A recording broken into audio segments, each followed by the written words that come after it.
Next देखा जाए आप लोगों को राष्ट्रपति का वीटो पावर, राष्ट्रपति का वीटो पावर।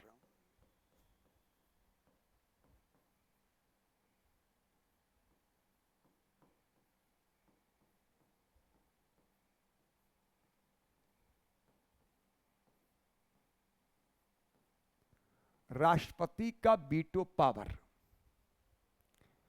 राष्ट्रपति का वीटो पावर। पहला चीज तो ध्यान रखना है कि वीटो शब्द स्पष्ट रूप से भारतीय संविधान में परिभाषित नहीं किया गया है। वीटो शब्द को स्पष्ट रूप से भारतीय संविधान में परिभाषित नहीं किया गया, लेकिन इसका शाब्दिक अर्थ निषेध करना होता है। इसका शाब्दिक अर्थ क्या है? निषेध करना। संयुक्त राष्ट्र सुरक्षा परिषद में 5 स्थायी सदस्य देश हैं, चीन, रूस, ब्रिटेन, अमेरिका और फ्रांस। ये जो 5 स्थायी सदस्य हैं संयुक्त राष्ट्र सुरक्षा परिषद में, ये विश्व के सबसे ताकतवर राष्ट्र हैं। ये विश्व के सबसे ताकतवर राष्ट्र हैं, इसलिए विश्व के व्यापक रक्षा के लिए किसी भी प्रस्ताव को निषेध करने का अधिकार इन्हें दिया गया। इसका मतलब इन 5 राष्ट्रों की जो पहचान विश्व के सबसे ताकतवर, सबसे शक्तिशाली राष्ट्र के रूप में किया गया, जो विश्व के व्यापक कल्याण के लिए ये देश अपने वीटो पावर का उपयोग कर सकते हैं। इसका मतलब है कि वीटो पावर शक्तिशाली राष्ट्र को, शक्तिशाली संस्था को, शक्तिशाली पदाधिकारी के पास होता है। वीटो पावर शक्तिशाली राष्ट्र के पास होगा, शक्तिशाली पदाधिकारी के पास होगा, शक्तिशाली संस्था के पास होगा। इसी पृष्ठभूमि में राष्ट्रपति के वीटो पावर का अध्ययन हम करने जा रहे हैं। इसी पृष्ठभूमि के आधार पर हम लोग राष्ट्रपति के वीटो पावर का आकलन करेंगे कि वीटो जो पावर दिया जाएगा वो सबसे शक्तिशाली राष्ट्र को, सबसे शक्तिशाली संस्था को, सबसे शक्तिशाली पदाधिकारी को दिया जाता है। और इसी पृष्ठभूमि के आधार पर हम लोग राष्ट्रपति का वीटो पावर का आकलन करेंगे, क्योंकि भारतीय संविधान में वीटो शब्द को परिभाषित तो नहीं किया गया, शाब्दिक अर्थ जरूर होता निषेध करना। अब इसी के आधार पर हम लोगों को आकलन करना है। यदि भारतीय राज्य व्यवस्था का सुष्ठम विश्लेषण किया जाए तो हमारे यहां संसदीय शासन प्रणाली है, और संसदीय शासन प्रणाली होने के कारण राष्ट्रपति नाम मात्र की कार्यपालिका है, वास्तविक कार्यपालिका तो मंत्रिपरिषद और प्रधानमंत्री है। वास्तविक कार्यपालिका मंत्रिपरिषद और प्रधानमंत्री है। इसका मतलब ऐसी स्थिति में दोनों की उपस्थिति होने के कारण किसी एक को सर्वशक्तिमान कहना उचित नहीं है। क्योंकि भारत में, भारतीय राज्य व्यवस्था में देखा जाए तो पार्लियामेंट्री सिस्टम है, और संसदीय शासन प्रणाली होने के कारण हमारे यहां 2 प्रकार की कार्यपालिका है। नाम मात्र कार्यपालिका राष्ट्रपति है, वास्तविक कार्यपालिका मंत्रिपरिषद और प्रधानमंत्री है। और ऐसी स्थिति में दोनों की उपस्थिति होने के कारण दोनों में से किसी एक को सर्वशक्तिमान कहना उचित नहीं है।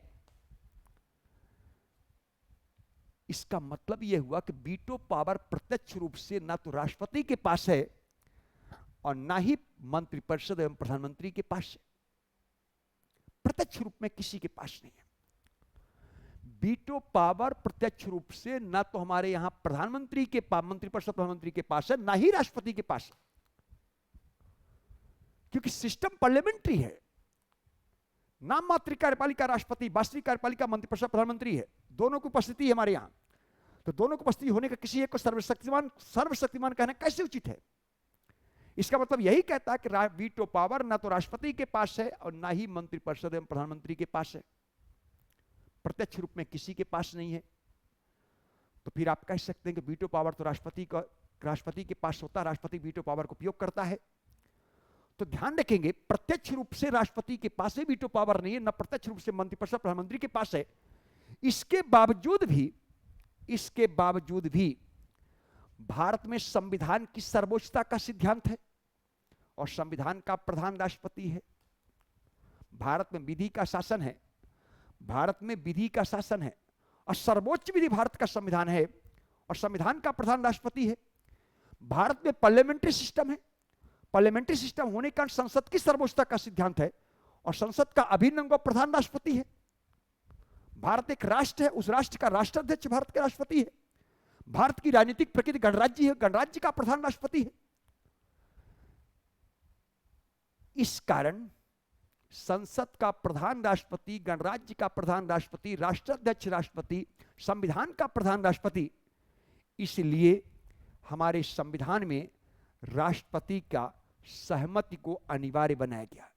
इसलिए हमारे यहां राष्ट्रपति की सहमति को अनिवार्य बनाया गया। इसका मतलब प्रत्यक्ष रूप से संविधान में वीटो पावर किसी के पास नहीं है, किसी के पास नहीं, क्योंकि सिस्टम पार्लियामेंट्री है। नाम मात्र कार्यपालिका राष्ट्रपति, वास्तविक कार्यपालिका मंत्रिपरिषद प्रधानमंत्री है और दोनों की उपस्थिति है। तो दोनों की उपस्थिति में किसी एक को सर्वशक्तिमान कैसे कह सकते हैं?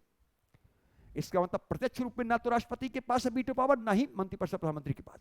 इसके बावजूद भी हमारे यहां विधेयक पर राष्ट्रपति की सहमति को अनिवार्य क्यों बनाया गया? क्योंकि संसदीय शासन प्रणाली होने का संसद की सर्वोच्चता है और संसद का प्रधान राष्ट्रपति। भारत एक राष्ट्र है, उस राष्ट्र का राष्ट्राध्यक्ष राष्ट्रपति। भारत की राजनीतिक प्रकृति गणराज्य है, गणराज्य का प्रधान राष्ट्रपति। भारत में विधि का शासन, सर्वोच्च विधि संविधान, संविधान का प्रधान राष्ट्रपति। सभी प्रधान राष्ट्रपति ही है, इसलिए राष्ट्रपति की सहमति का होना अनिवार्य बनाया गया। इस आधार पर आप लोग कह सकते हैं कि राष्ट्रपति के पास वीटो पावर है, अन्यथा राष्ट्रपति के पास वीटो पावर नहीं है। कंफर्म हुआ? तो इस रूप में इस कंसेप्ट को समझना जरूरी था। कंफर्म हुआ? जब भी आप लोगों से राष्ट्रपति का वीटो पावर पूछता है, 3 प्रकार बता देते हैं: absolute veto, suspensive veto, pocket veto. लेकिन वीटो पावर है क्या, इसका एनालिसिस करना आप लोगों के लिए बहुत आवश्यक है। इसको एनालिसिस करना बहुत आवश्यक है। तो हमारे यहां भारत में 3 प्रकार के वीटो पावर है। पहला एब्सोल्यूट वीटो, 3 प्रकार का वीटो पावर है। पहला है एब्सोल्यूट वीटो, एब्सोल्यूट वीटो, अत्यांतिक वीटो।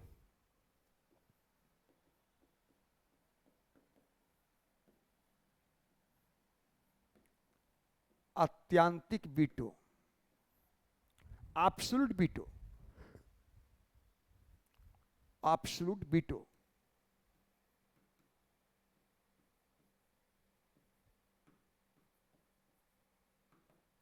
एब्सोल्यूट वीटो भारत शासन अधिनियम 1935 से यह वीटो पावर की संकल्पना की गई है। कोई पूछे कि एब्सोल्यूट वीटो पावर की संकल्पना कब की है, तो बताएं भारत शासन अधिनियम 1935 से प्रेरित है। दूसरी बात, एब्सोल्यूट वीटो पावर का उपयोग राष्ट्रपति केवल और केवल नॉन ऑफिशियल बिल के लिए करता है, गैर सरकारी विधेयक के संदर्भ में करता है। कि कोई गैर सरकारी विधेयक संसद के दोनों सदनों के द्वारा पारित हो चुका है, राष्ट्रपति के पास हस्ताक्षर करने के लिए गया है, लेकिन हस्ताक्षर करने से पहले ही मंत्रिपरिषद डिसॉल्व हो जाती है, मंत्रिपरिषद विघटित हो जाती है और नए मंत्रिपरिषद के द्वारा विधेयक को निरस्त करने का सलाह दिया जाता है। ऐसे वीटो पावर को एब्सोल्यूट वीटो पावर कहा जाता है। जल्दी बोलो, समझ में आया absolute veto power? Absolute veto power आप लोगों को समझ में आया? एब्सोल्यूट वीटो पावर समझ में आया कि नहीं आया?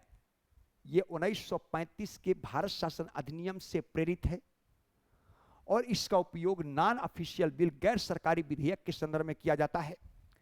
कि कोई गैर सरकारी विधेयक है, उस पर दोनों सदनों के द्वारा पास होने के बाद राष्ट्रपति के पास हस्ताक्षर करने के लिए गया, लेकिन हस्ताक्षर करने से पहले ही मंत्रिपरिषद डिसॉल्व हो गई और नए मंत्रिपरिषद के द्वारा विधेयक को निरस्त करने का सलाह दिया जाता है। ऐसे वीटो पावर को हम लोग एब्सोल्यूट वीटो पावर कहते हैं। दूसरा आता है सस्पेंसिव, सस्पेंसिव वीटो पावर।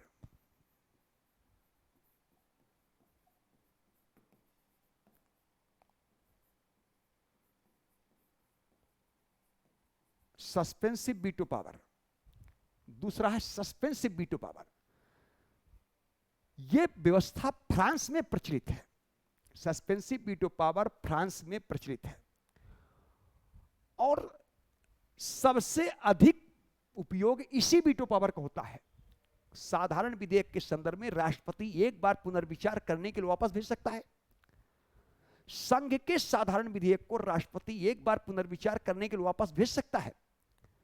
पुनर्विचार रहित या पुनर्विचार सहित अगर वो विधेयक राष्ट्रपति के पास हस्ताक्षर करने के लिए जाता है तो राष्ट्रपति हस्ताक्षर करने के लिए बाध्य है। राष्ट्रपति हस्ताक्षर करने के लिए बाध्य है, हस्ताक्षर करना अनिवार्य है। तो संघ के साधारण विधेयक को राष्ट्रपति कितने बार पुनर्विचार? एक बार पुनर्विचार करने के लिए वापस भेज सकता है। एक बार पुनर्विचार करने के लिए वापस भेज सकता है। इस प्रकार साधारण विधेयक को संसद के समक्ष एक बार पुनर्विचार करने के लिए वापस भेज सकता है। ऐसे वीटो पावर को सस्पेंसिव वीटो पावर कहा जाता है। तो जो पुनर्विचार करने हेतु प्रेरित करना, संघ के साधारण विधेयक को पुनर्विचार करने के लिए प्रेषित करना सस्पेंसिव वीटो पावर कहलाता है। लेकिन कितने बार पुनर्विचार? एक बार। पुनर्विचार रहित या पुनर्विचार सहित अगर विधेयक राष्ट्रपति के पास हस्ताक्षर करने के लिए जाता है तो हस्ताक्षर करना अनिवार्य है। इसका मतलब एक बार पुनर्विचार करने के लिए प्रेषित कर सकता है। ऐसे वीटो पावर को सस्पेंसिव वीटो पावर कहा जाता है। और तीसरा आता है पॉकेट वीटो।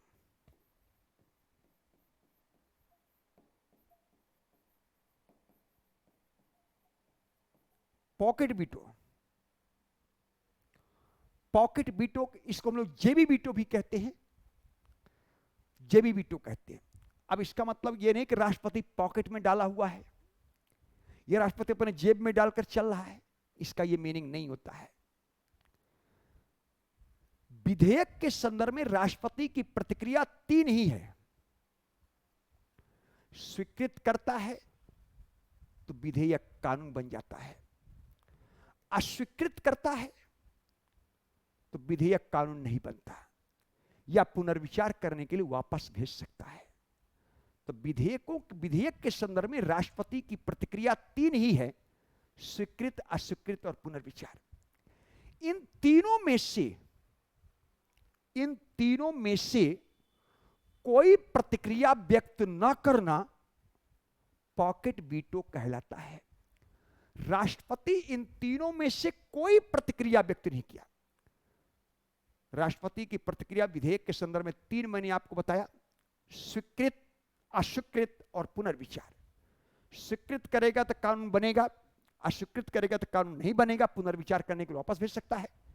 इन तीनों में से कोई भी प्रतिक्रिया व्यक्त न करना पॉकेट वीटो कहलाता है, जेबी वीटो कहलाता है। कंफर्म हुआ? जेबी वीटो कहलाता है।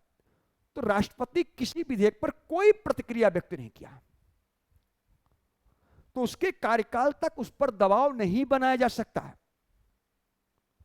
जबकि अमेरिका के राष्ट्रपति को भी पॉकेट वीटो है, लेकिन अमेरिका के राष्ट्रपति के संदर्भ में देखा जाए तो पॉकेट वीटो की मैक्सिमम अवधि 10 दिन की है, और हमारे राष्ट्रपति के संदर्भ में उसके कार्यकाल तक उस पर कोई दबाव नहीं बनेगा, कोई दबाव नहीं बनेगा। जबकि अमेरिका के राष्ट्रपति भी को ही पॉकेट वीटो है, लेकिन उस पॉकेट वीटो का अधिकतम अवधि 10 दिन है। 10 दिन डेडलाइन है। 10 दिन के बीत जाने के बाद, यानी इस अवधि के बीत जाने के बाद अमेरिकी कांग्रेस को यह अधिकार है कि विधेयक को कानून का दर्जा प्रदान करे। तो पॉकेट वीटो के संदर्भ में भारत का राष्ट्रपति अमेरिकी राष्ट्रपति की तुलना में कहीं अधिक प्रभावशाली है, अधिक पावर है, क्योंकि पूरे कार्यकाल के दौरान उस पर कोई दबाव नहीं बनाया जा सकता है। विधेयक पर अगर कोई प्रतिक्रिया व्यक्त नहीं किया तो इसी को हम लोग पॉकेट वीटो कहते हैं। ना स्वीकृत किया, ना स्वीकृत, ना पुनर्विचार, और उसके कार्यकाल तक कोई दबाव नहीं बनाया जा सकता है। जबकि अमेरिका के राष्ट्रपति के पॉकेट वीटो की अधिकतम अवधि 10 दिन है। 10 दिन की अवधि, यानी अवधि बीत जाने के पश्चात कांग्रेस को अधिकार है कि उस विधेयक को कानून का दर्जा प्रदान कर सकता है। इसका पॉकेट वीटो के संदर्भ में भारत के राष्ट्रपति अमेरिका के राष्ट्रपति की तुलना में कहीं ज्यादा प्रभावशाली पद दिखाई दे रहा है। तो इस रूप में आप लोगों को वीटो पावर लिखना है, वीटो पावर समझना है। जल्दी बोलो, समझ में आया ठीक ठाक कि नहीं आया? आप लोग सभी लोग ठीक ठाक समझ में आया है? चलिए, तो आज यहीं तक है, कल हम लोग फिर मिलते हैं, ठीक है।